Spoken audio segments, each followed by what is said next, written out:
cambia. En la manifestación de la vez anterior, Jesús se muestra a sus discípulos sus manos y la herida del costado, y con eso, de alguna manera, cambia su miedo, su duda en alegría. ¿Sí? Pero Tomás no estaba con ellos, de manera que vamos a ver qué sucede cuando Tomás se entera de lo que se había perdido. No se sabe dónde había ido Tomás, pero no hay elementos para pensarlo, ¿no? El tema que nos quiere transmitir el Evangelio de San Juan es, en estos pocos versículos, son 7 versículos, como pueden ver y creer, la relación entre ver y creer. ¿Sí? Leeremos el texto y después empezamos la lección. Tomás, uno de los 12, llamado el mellizo, Dídimo sería, ¿no? En griego, el mellizo. No estaba con ellos cuando vino Jesús. Los otros discípulos le dijeron, hemos visto al Señor. Pero él contestó, hasta que no vea la marca de los clavos en sus manos, no meta mis dedos en el agujero de los clavos y no introduzca mi mano en la herida de su costado, no creeré.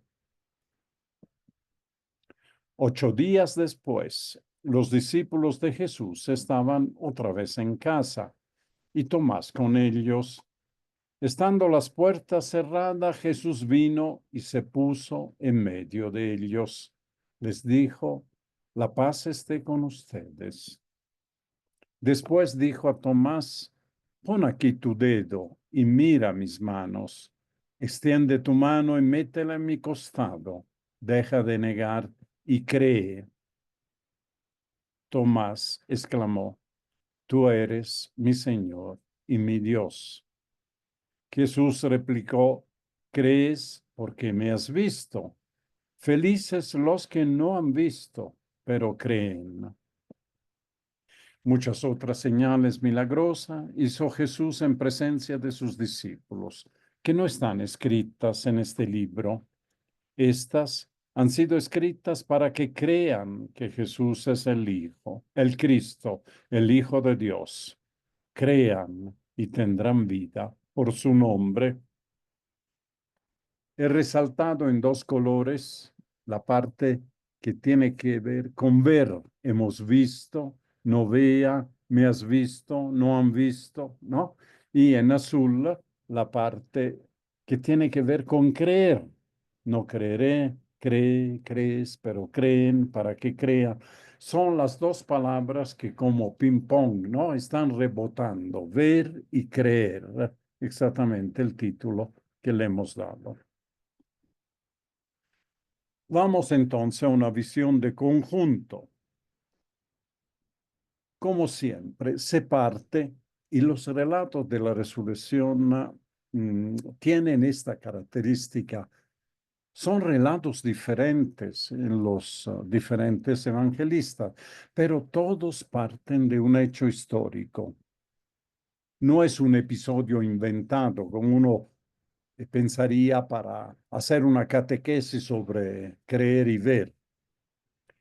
Y una de las razones me parece interesante, ¿por qué no es inventado? Porque posiblemente en aquel entonces, cuando se escribió el Evangelio, Tomás vivía todavía.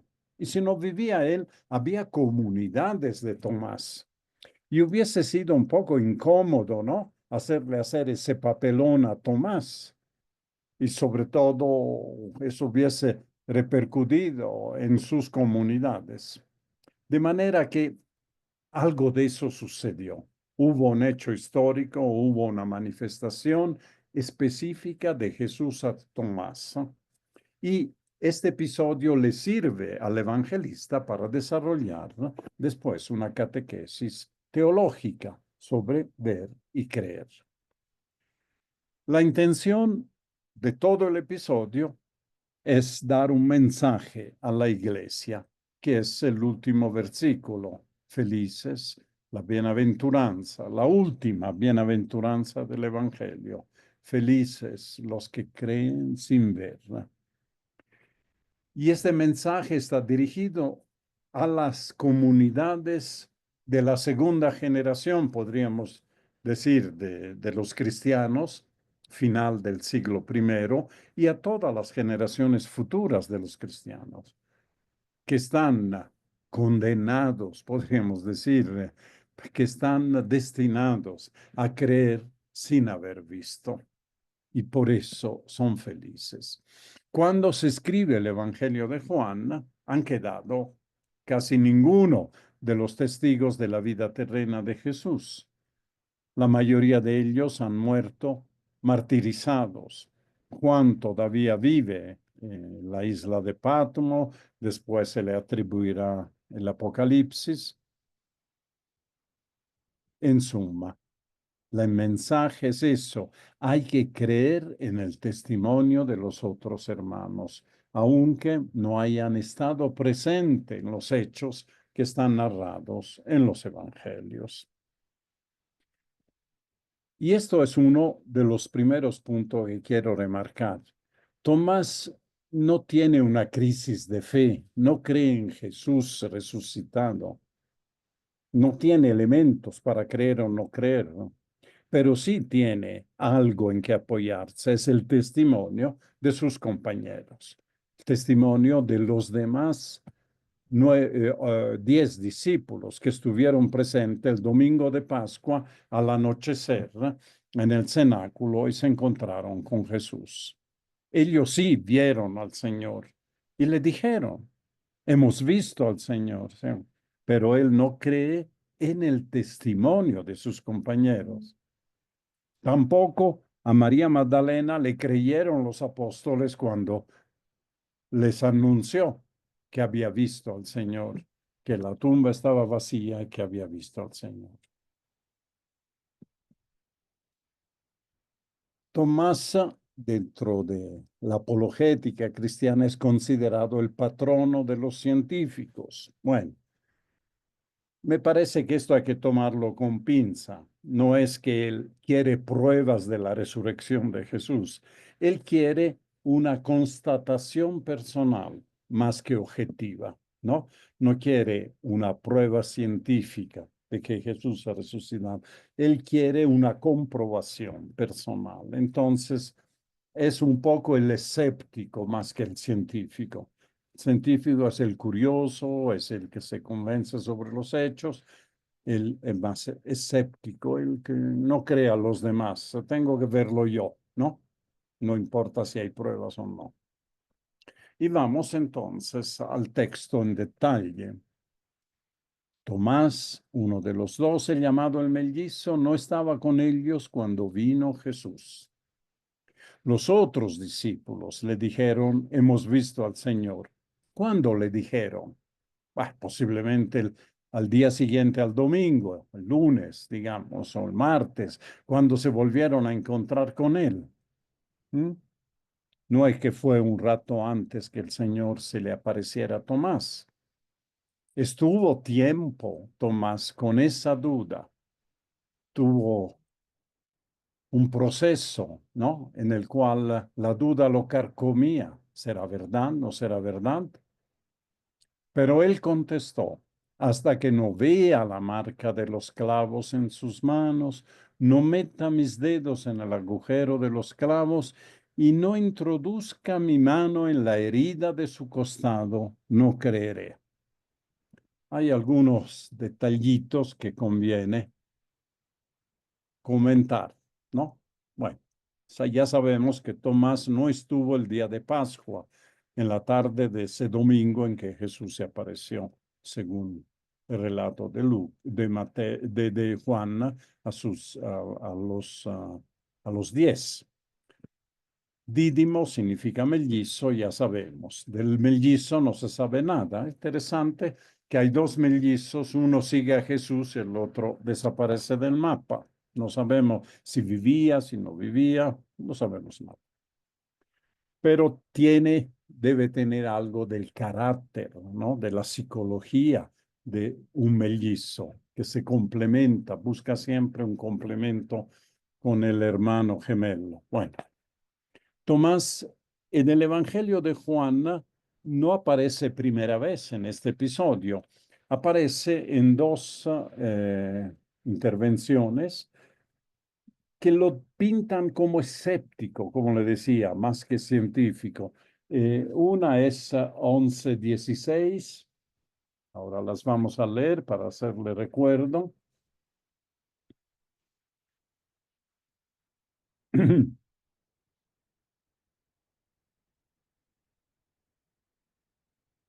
Entonces Jesús les dijo abiertamente, Lázaro ha muerto, y me alegro por vosotros de no haber estado allí, para que creáis. Mm. Pero vayamos donde él. Entonces Tomás, llamado el mellizo, dijo a los otros discípulos, podemos pensar así en baja voz, sin que Jesús lo escuchara, ¿no? Vayamos también nosotros a morir con él. Parece un poco burlón el comentario, ¿no? Sí, me alegra que no vayamos a donde él, dice Jesús, pero vayamos donde él. Y Tomás le dijo, vayamos también nosotros a morir con él. ¿A morir con quién? ¿Con Lázaro? Es un poco un comentario, diríamos, sarcástico. No entendía bien qué iba a pasar. Y en 14:5, los discursos ya de despedida, Jesús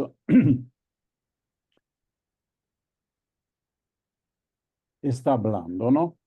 Cuando haya ido, os haya preparado un lugar, volveré y os tomaré conmigo, porque donde esté yo, estéis también vosotros, y donde yo voy, sabéis el camino.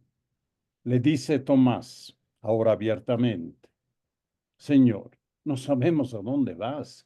¿Cómo podemos saber el camino? Jesús le dice, provoca una respuesta hermosa de Jesús. Yo soy el camino, la verdad y la vida. Nadie va al Padre sino por mí. Estas son las dos intervenciones que lo pintan, ¿no? Como un verdadero judío, se dice a veces, porque un verdadero judío siempre habla no con imágenes, con metáfora, sino con los pies en la tierra. Es interesante que en el Evangelio de San Juan, los mensajes que Juan nos transmite están muchas veces personalizados. No había tal vez necesidad de nombrar a Tomás acá. Podía haber dicho un discípulo, dijo, pensaron los discípulos. No, dice Tomás. También en otro pasaje dice Felipe, en otro dice Andrés, algo así. Es decir, es una característica estilística, podríamos decir, ¿no? De Juan personalizar su mensaje. En especial, en el caso de Tomás, el tema de la duda. El tema de la duda, que es un tema importante. Vemos que a pesar de que Jesús se les ha presentado, Jesús les ha abierto la mente a las escrituras, algunos todavía dudaban, dice Lucas.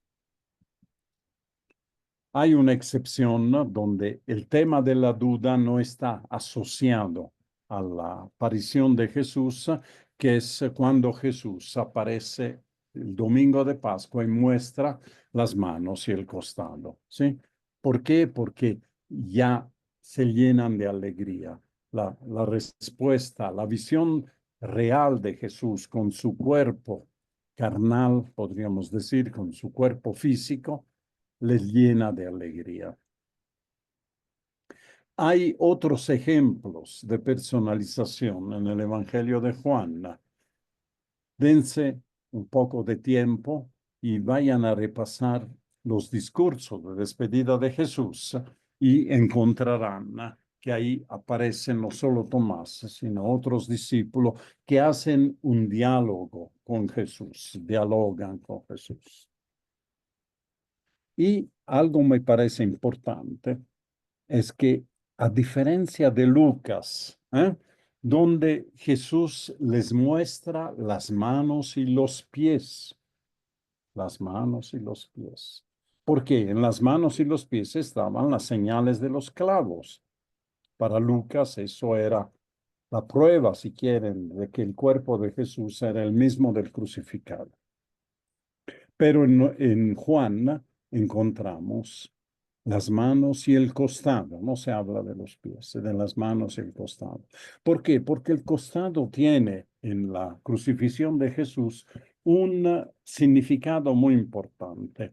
La lanzada del soldado en el cuerpo de Jesús, en el costado de Jesús, hace brotar sangre y agua. Es decir, es el manantial del Espíritu en Juan 19:34, ¿sí?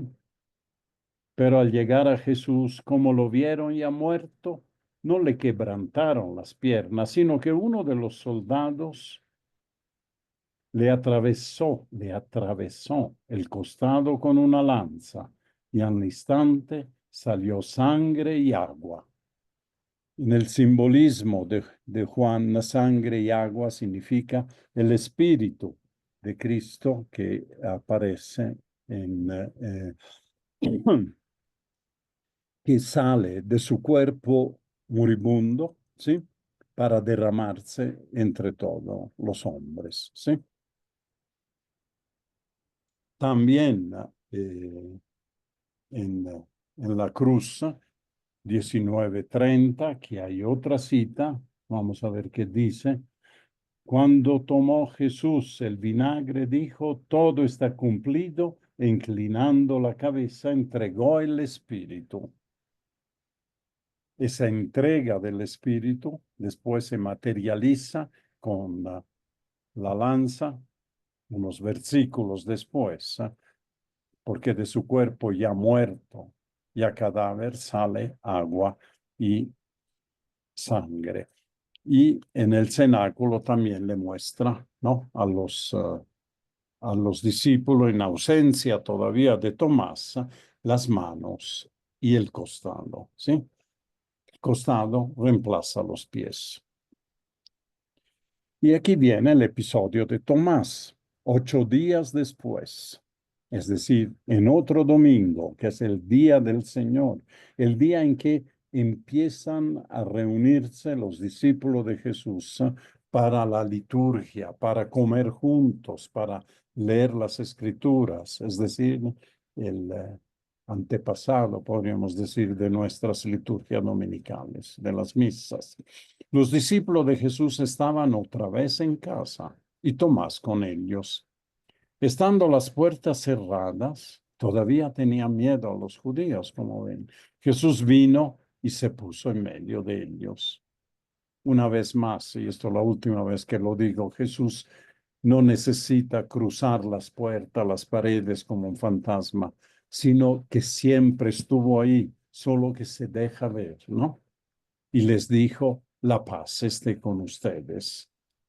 Esta es una paz no convencional, no es un saludo educado de Jesús, sino es Él mismo que está con usted. La paz esté con ustedes, es decir, yo mismo resucitado.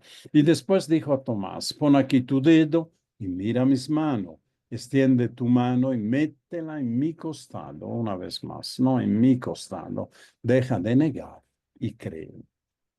¿Sí? Se hace ver antiguamente. Los teólogos hablaban que el cuerpo resucitado de Jesús tenía una agilidad que le permitía estar en diferentes lugares, cruzar las puertas, etc. Hoy es preferible pensar que Jesús siempre estuvo ahí, sino que en un dado momento se deja ver, se hace ver. Él toma la iniciativa, no nosotros, ¿no? Tomás, esto sí me parece importante para reflexionar. Ha vivido 8 días en la duda. ¿Será, no será lo que me han contado? Los conozco, no se van a inventar una cosa así, mis compañeros, ¿no? la duda entre creer al testimonio de sus compañeros o seguir sus instintos escépticos sobre algo que suena inaudito. ¿Qué les habrá pasado? ¿Qué habrán fumado esos amigos, no? Para hablar así. Y ahí está Jesús. Se hace visible Jesús con un saludo de paz que no provoca miedo, una vez más. Es una paz que se ha vuelto persona. Yo, la paz, estoy con ustedes, ¿no? Luego enfrenta a Tomás, ¿sí? Para retarlo a poner en práctica su propósito. A ver, si eres tan machito, has dicho que vas a creer si pones el dedo, si pones la mano, etcétera, para dejar de ser incrédulo y creer. Y la respuesta de Tomás es, ya la sabemos, es arrodillarse. Pero queda la duda. ¿Puso sus manos Tomás en las heridas de Jesús? ¿Qué dice el arte? Aquí tenemos dos cuadros. El primero, bueno, el de la derecha es uno famoso de Caravaggio, la incredulidad de Santo Tomás. Tiene un error. Jesús le dijo, pon el dedo en mis llagas y tu mano en el costado. Él está poniendo el dedo en el costado. Bueno, eso no había leído bien Caravaggio, ¿no? El Evangelio, pero el efecto es espectacular con el claro oscuro, aquí los otros discípulos mirando. Esta expresión, miren las arrugas de la frente, no lo puedo, que lo veo y no lo creo, más o menos, ¿no? Una obra de arte. Esta no es una obra de arte, esta es una obra de piedad, pero me parece que capta mejor el sentido del Evangelio. Tomás de rodilla delante de Jesús, que no quiere ya, con el dedo listo para tocar, pero tiene duda, vacila en seguir. Y Jesús que le agarra el brazo para dirigirlo. ¿Eh? Tal vez no esté bien lograda desde el punto de vista artístico, pero está bien lograda desde el punto de vista de la exegesis del Evangelio.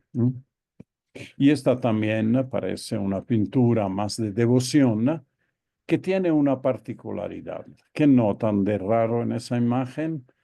La herida del costado está a la derecha.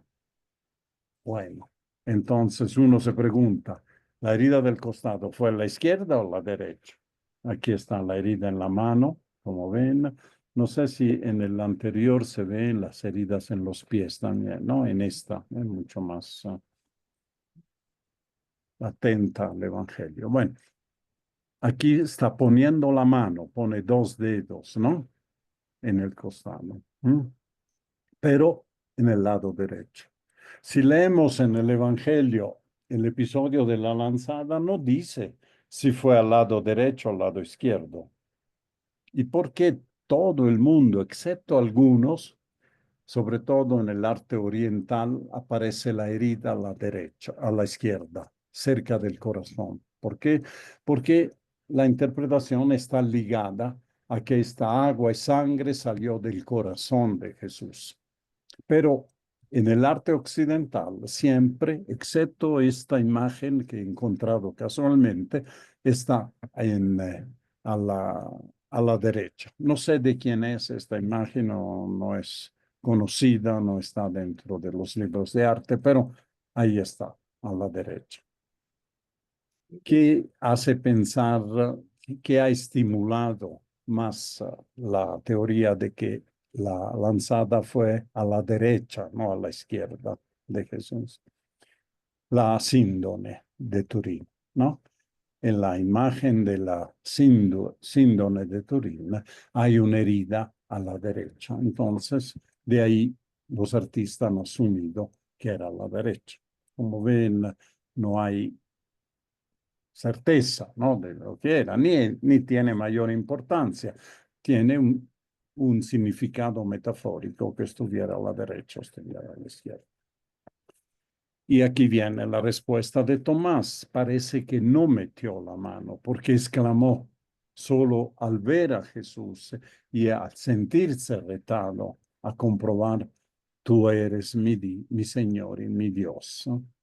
Una expresión que nosotros hemos recogido en la liturgia, aunque popular, podríamos decir, no está en el texto litúrgico, pero en la elevación del cáliz y de la hostia, Señor mío y Dios mío, ¿verdad? El pueblo ha aprendido a decir eso, ha impuesto, si quieren, esta respuesta. Jesús replicó, ¿crees porque me has visto? Felices los que no han visto, pero creen. Aquí está la enseñanza, ¿verdad? Bueno, esta confesión de fe. No le dice simplemente, me he equivocado, tienes razón, eres tú. Va más allá. Eres mi Señor y mi Dios. Mi Señor y mi Dios. Reconoce a Jesús como Dios. Tomás, podemos imaginarlo de rodilla ante el resucitado, renunciando a poner su mano y su dedo, renunciando, en otras palabras, a manipular, a cosificar, como se dice hoy, el cuerpo del Señor, apropiarse del cuerpo del Señor. El cuerpo del Señor es sagrado, está más allá. Solo podemos arrodillarnos delante de Él, reconociendo en Él más que un redivivo. No es simplemente como Lázaro, ¿no? Vamos a morir con Él. Ahí está otro Lázaro. No, no es un redivivo, es el propio Hijo de Dios. El escéptico Tomás es el que hace la más bella y profunda confesión de fe. La réplica de Jesús es la síntesis del mensaje que el evangelista saca de este episodio. Lo ha narrado porque quiere dar un mensaje a las comunidades que viven en la duda o en la frustración de no haber visto al Señor, que al Señor no se deje ver por ellos y que no tengan una experiencia directa del Señor. Solo tiene que creer en el testimonio de los que le han transmitido la fe. Y así nosotros. Es la última bienaventuranza de los evangelios. ¿Por qué? Porque no hay una sola bienaventuranza. Felices los que, como los cristianos del fines del siglo primero, y como nosotros, 20 siglos después, 21 siglos después, creen sin haber visto. Y aquí viene en ayuda la primera carta de Pedro, 1:8. ¿A quién amáis sin haberle visto? ¿En qué creéis, aunque de momento no lo veáis? Fíjense qué detalle. ¿En qué creéis, aunque de momento no lo veáis? Rebosando de alegría, inefable y gloriosa, y alcanzáis la meta de vuestra fe, la salvación de las almas. Pedro va en esta misma dirección. Tuvo que tener el mismo problema las comunidades petrinas de Pedro, digamos, ¿no? Que la gente dice, bueno, ustedes lo han visto, pero ¿y nosotros qué? ¿Y por qué son felices? ¿De dónde sale esta bienaventuranza? Son bienaventurados porque reconocen la primacía de la fe sobre los sentidos, sobre la argumentación, sobre la experiencia, digamos, ¿sí? Sobre el empirismo. Si no veo, no creo. Felices los que creen sin ver, ¿no? Una pequeña tarea que les doy es buscar otras bienaventuranzas en el Nuevo Testamento, aparte del discurso de la montaña. En el discurso de la montaña, Jesús da un discurso programático de quienes son felices. ¿Sí? Felices los pobres, felices los que lloran, felices los que buscan la paz, etc. Sí, pero hay otros. Y si hacen un clic en esto, les va a dar alguna sugerencia para que vayan a buscarla y lean en el contexto en que Jesús da estas bienaventuranzas. ¿Sí? Y aquí tienen una. Felices, ¿no? Los que no han visto, pero creen. Y termina así el Evangelio de San Juan. Muchas otras señales milagrosas hizo Jesús en presencia de sus discípulos que no están escritas en este libro, pero estas han sido escritas para que crean que Jesús es el Cristo, el Hijo de Dios. Crean y tengan vida por él. La primacía de la fe. Les hemos dado algunos ejemplos para que con esos ejemplos quiten la duda, ustedes superen las dudas y pueden tener vida. Termina con el mensaje fundamental de la finalidad de su evangelio. Todo el evangelio converge en ese final. Creer en Jesús, el Mesías, Hijo de Dios, cada vez que nos asalta la duda. Para terminar de rodillas, como Tomás, diciendo delante de él que creemos presente en la Eucaristía, que creemos presente en la comunidad de 2 o 3 reunida en su nombre, presente en el Espíritu Santo que vive y conduce su iglesia. Tú eres el Señor mío y Dios mío. Esto es el legado que nos da Juan, donde converge, repito, todo su evangelio. Juan nos invita a que no hagamos de Jesús un objeto, de irlo a buscar, de irlo a encontrar, de manejarlo, manipularlo para verificar nuestras dudas. Nuestras dudas solo se superan con la oración, con la fe, con la ayuda de la comunidad, del Espíritu Santo y de la Eucaristía. También a veces lo hacemos objeto a Jesús en la oración donde ponemos condiciones. Señor, te ofrezco esto si me concedes este otro, ¿no? Parecemos adolescentes que van al examen y le dicen, no, Señor, si hace esto, voy a dejar de fumar este fin de semana. Si hace esto, voy a dar una limosna. Si me haces pasar el examen, voy a comerme, qué sé yo, la sopa de espinacas, ¿no? Estas son las niñerías que a veces tenemos en nuestras oraciones. Lo haré, hago eso, pero Señor, después tú arréglalo, ¿no? La famosa frase que es muy ambigua, ayuda de que Dios te ayuda.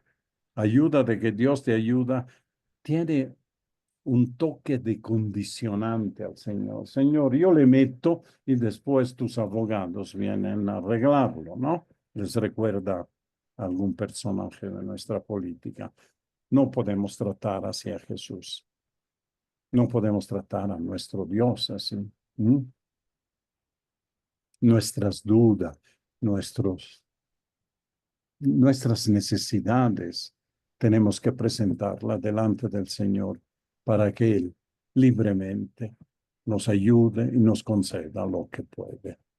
Y dentro de eso haré lo mejor de mí mismo, el mayor esfuerzo para que esta voluntad de Dios se cumpla, que se haga tu voluntad. Esa es nuestra oración, ¿no?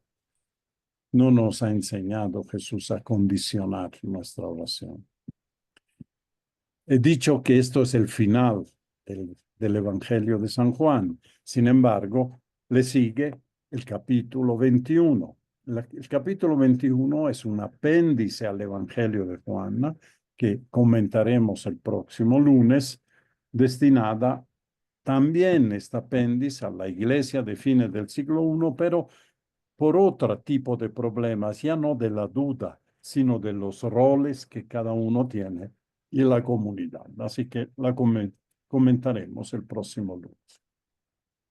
Y vamos un poco a extraer algo para nuestra vida, la meditación, ¿no? Como siempre. Un tema que me parece que tiene que ver con este capítulo, con este versículo, son las apariciones. ¿Cómo ponernos?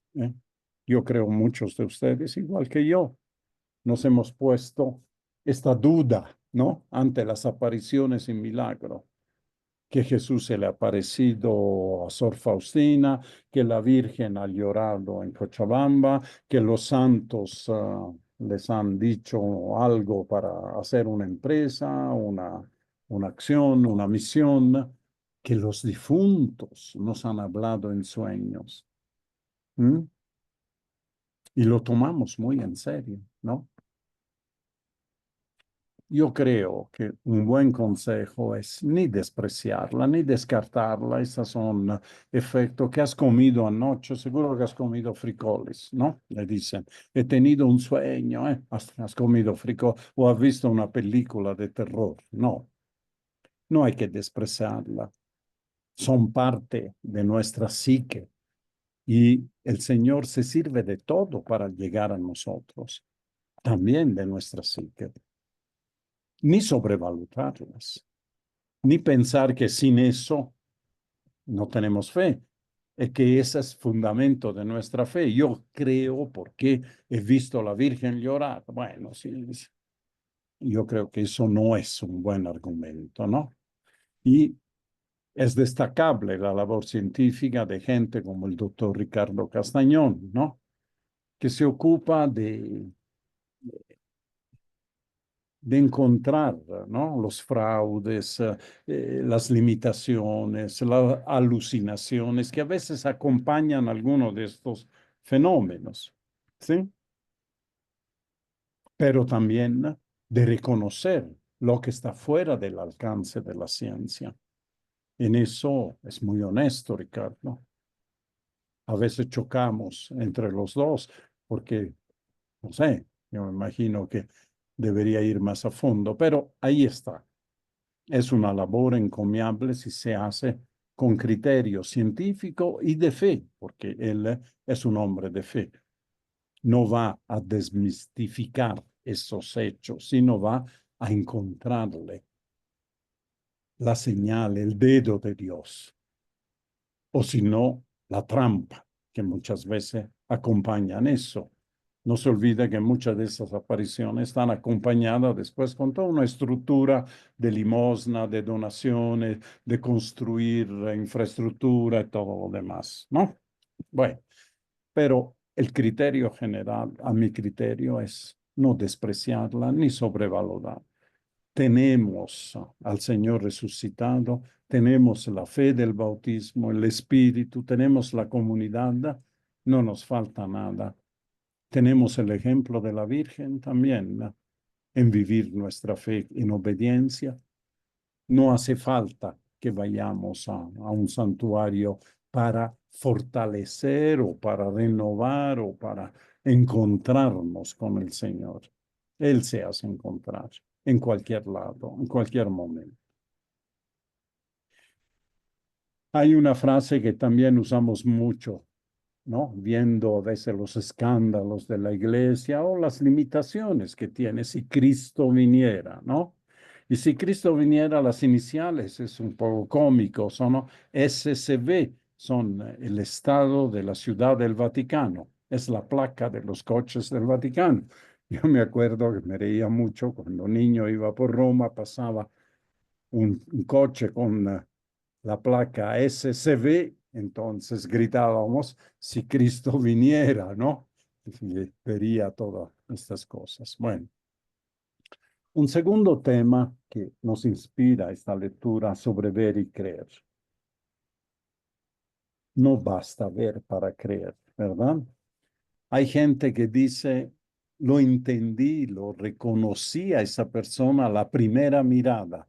Sabía que era un truján, que era un fraudulento, que era un farsante. Bueno, conocer a alguien y reconocer una cara conocida no es lo mismo, no es lo mismo.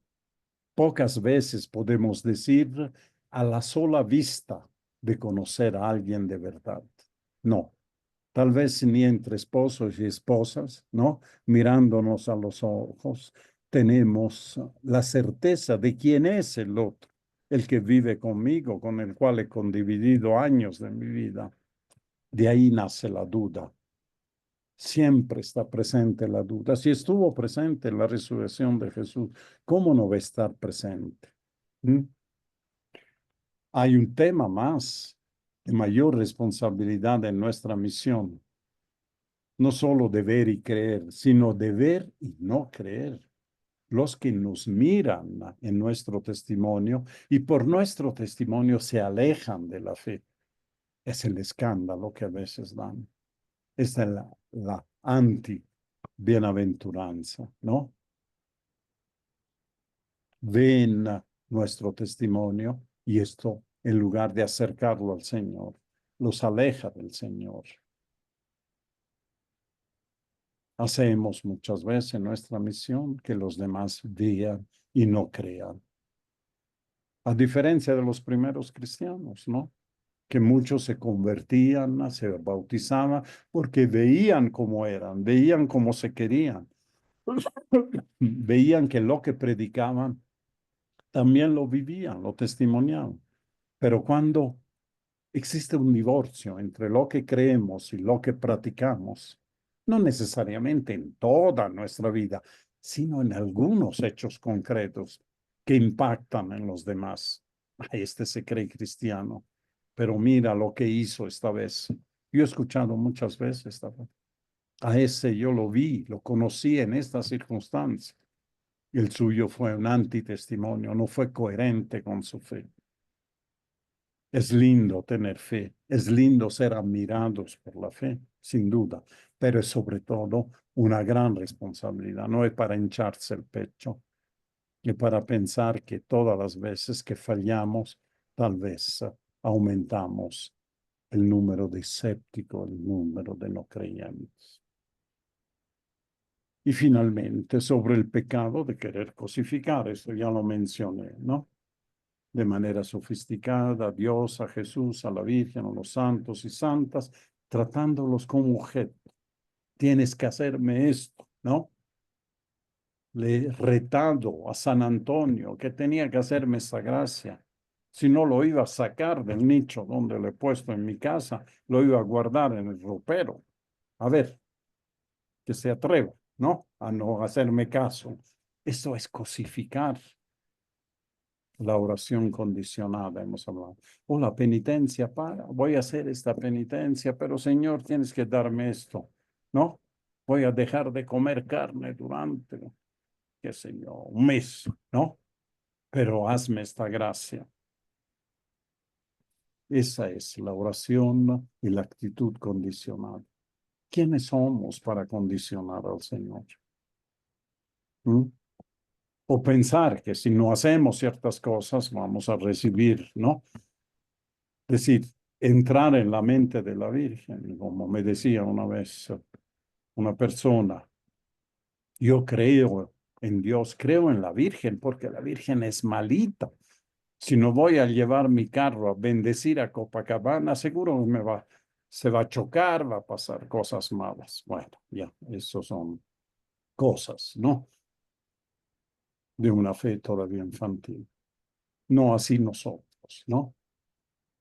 Juan nos guía a una fe adulta. El Evangelio de San Juan es un evangelio para cristianos adultos, no es para recién bautizados, para neófitos, para catecúmenos, no, es para cristianos adultos, incluso para presbíteros, se dice a veces, ¿no? Pero hoy en día, los que viven plenamente su bautismo. La oración que juntos podemos hacer, sigan ustedes con su mente, Padre de bondad. Queremos hacer nuestro el envío recibido en el bautismo para misionar donde quiera que estemos, como tu Hijo Jesucristo. Pero solos no podemos hacer nada, somos débiles e inconstantes, egocéntricos y perezosos. Incluso muchos no creen por lo que ven en nosotros. Por eso te pedimos que tu Espíritu nos acompañe, nos guíe, nos fortalezca en el servicio que tú nos has asignado. Te lo pedimos por la pasión y resurrección de nuestro Señor Jesucristo. Amén. Y como siempre, algo para pasar a la acción, algo muy sencillo, una reflexión sobre esta frase de Chesterton: la evidencia sensible no elimina la duda. La evidencia sensible no elimina la duda. Hemos sentido muchas veces la presencia del Señor, hemos tocado su gracia en nuestra vida y sin embargo seguimos dudando. Lo hicieron los discípulos, lo hicieron los discípulos, que lo vieron, lo tocaron, comieron con él. ¿Cómo no lo vamos a hacer nosotros?